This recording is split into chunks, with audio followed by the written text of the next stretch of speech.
All right, let's open. Father, Mother, Gods, Spirit, Source, Creator of all that is. Thank you for bringing us together, giving us a great opportunity to teach, practice, and learn awakening dynamics. Thank you. Namaste. Welcome, everyone. Who was at the music event Friday? You're awesome. I love you. Woo! Now, for the rest of you, you can do better. You can do better. So for today's topic, we're going to do the flip side of what we did last week. This one is a little shorter, easier. That last week, I revealed just a couple of the things that I like to do when we finish up a session.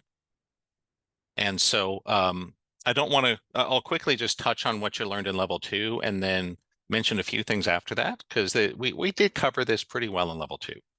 So if you guys who weren't here last week, you can check it out, the recording. We had a pretty good discussion about what are the things you like to do ahead of the session to prepare yourself mentally, etc., for your client.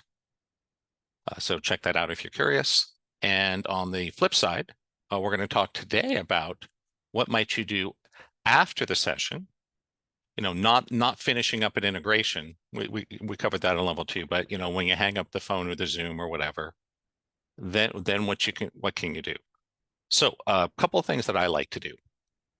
Number one, you know, as we mentioned before, I like to have at least a little bit of space between sessions. That you know, Terry didn't mind booking back-to-backs. I prefer to avoid it most of the time because a couple of things I like to do. One is I like to get up and move my body. That it's shocking how little most of us move, right? And so I think it's a nice thing to, you know, if you have stairs, go up and down the stairs, right? You know, move your body a little bit, get your heart pumping to create a space or a differentiation between the last session and the next one, if that makes sense. Because it's so easy to just sit frozen in your chair for hours and hours. When I had one of my physical therapists last year went through the level 1 training, and the one piece of feedback he gave me was, my God, Brent, you sit there for hours at a time, frozen in place. You gotta move more, right? So I'd say top of the list is get out of your chair, walk around for a few minutes, right? Move your body. Number 2, and this is more of sort of an end of the day thing. At the end of the day, I like to, again, depending on what I'm doing, if I'm teaching a seminar and there's a lot of people courting into me and draining me, I like to soak in Epsom salts at the end, because it's my understanding that Epsom salts not only help you to detoxify, they also help to wash away energy that isn't yours. So I think it would be overkill to soak in Epsom salts between every session, right? One who has time for that, it'll blow up your water bill. That seems a little excessive. And do I always do it at the end of just a day where I have a couple sessions? No. But I try to always have some salts handy, especially when I'm teaching, you know, the weekend intensives and the AI sessions in particular.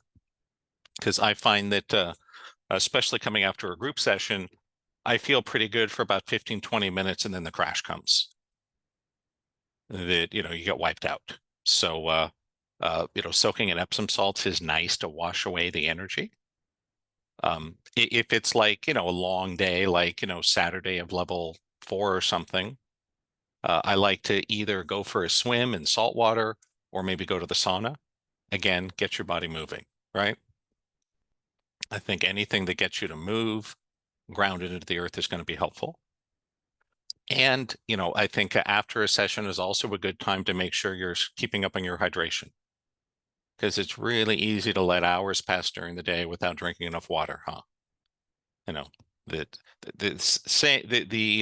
statistic I've heard is that about 65% of Americans go around being chronically dehydrated. And it's even worse if you're drinking, you know, black tea or coffee or things, which of course, you know, nice pick me up, right? I love my coffee. I love my tea.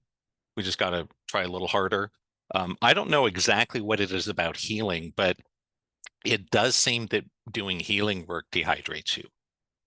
and burns up some of the healthy minerals like the salts in the body. Though I'm unaware of any formal studies or anyone that's really looked at that.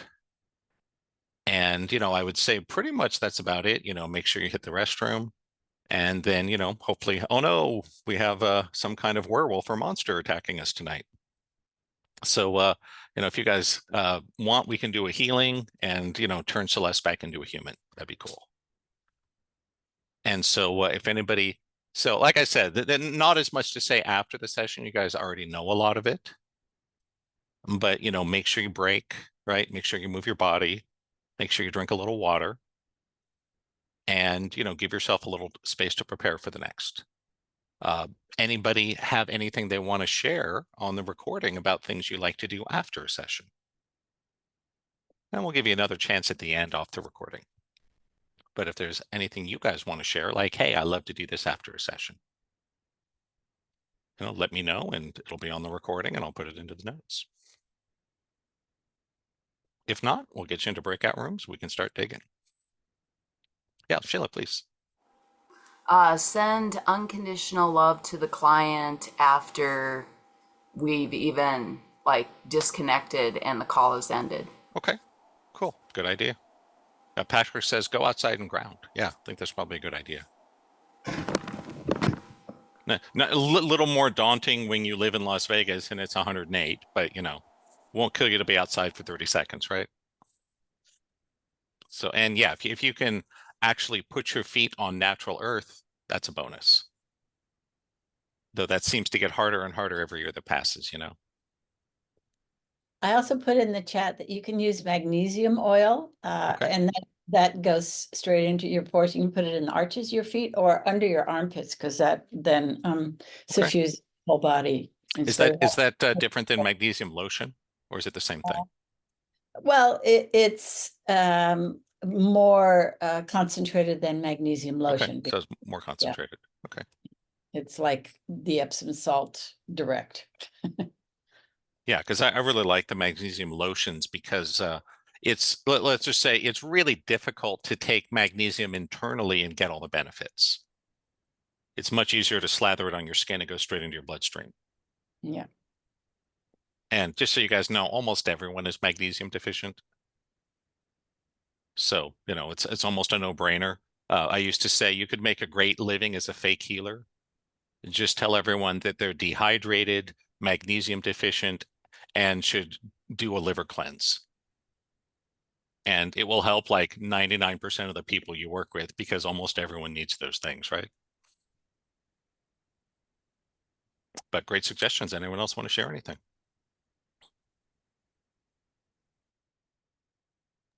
If not, we'll get you into some breakout rooms. Yeah, but I just wanted to just observe tonight and support. Okay, no problem.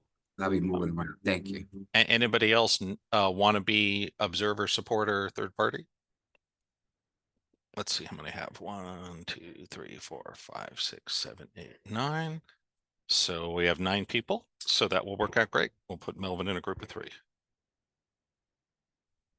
All right, cool. Okay. All right, so we have a request from, are you guys okay? Rebecca, Sheila, and Melvin as a group of 3? That's the only way I'm going to be able to accommodate everybody's request all at once. All right, awesome. All right. And oh yeah, if you guys need help or have questions, feel free to ask, right? I don't mind. All right, let's open up our breakout rooms. We got about an hour 10, and then we'll call you guys back.